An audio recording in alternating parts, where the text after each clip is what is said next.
Well, you asked for it. You got it. Condensed live versions of my YouTube videos.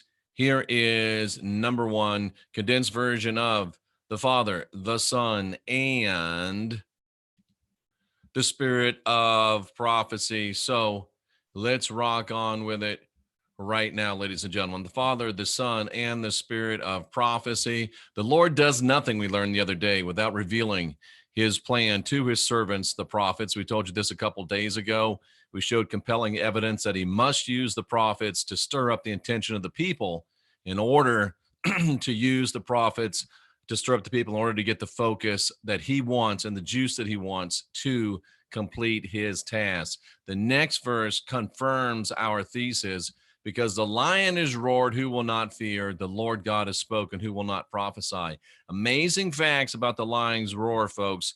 The lion, when he goes out and roars, the male lion, it can be heard for miles. Animals that are in safety run out, they get caught, they get eaten. So more amazing facts. Now, here we tie the action of telling prophets what to say with the roaring of the lion.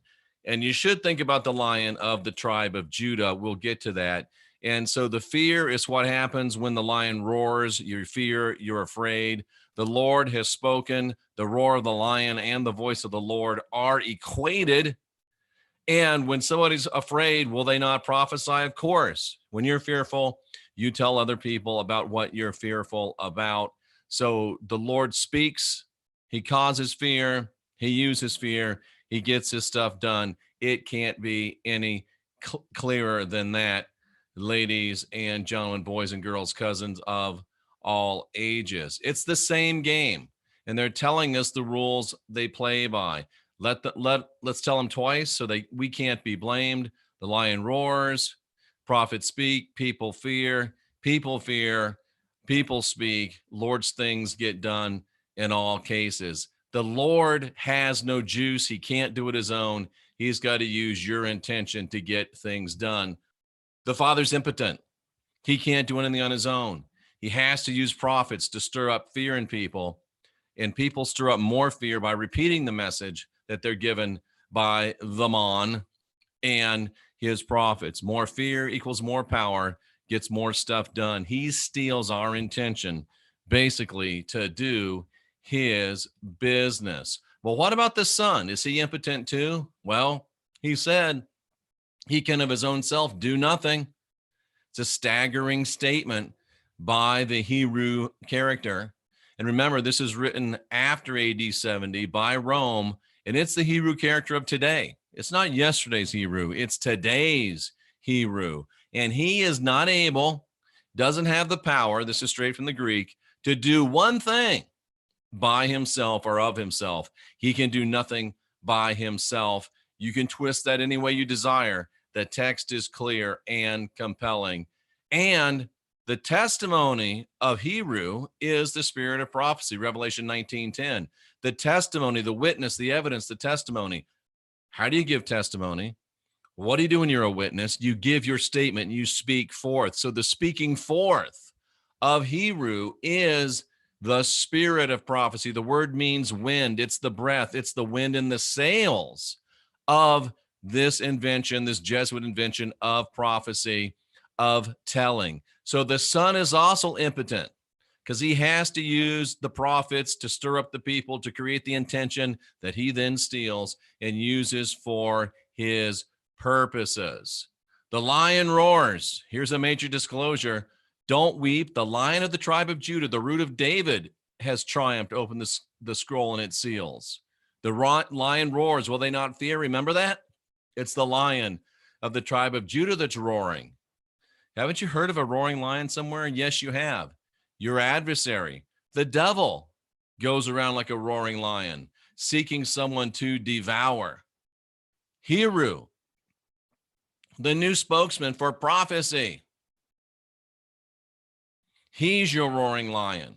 He's your adversary.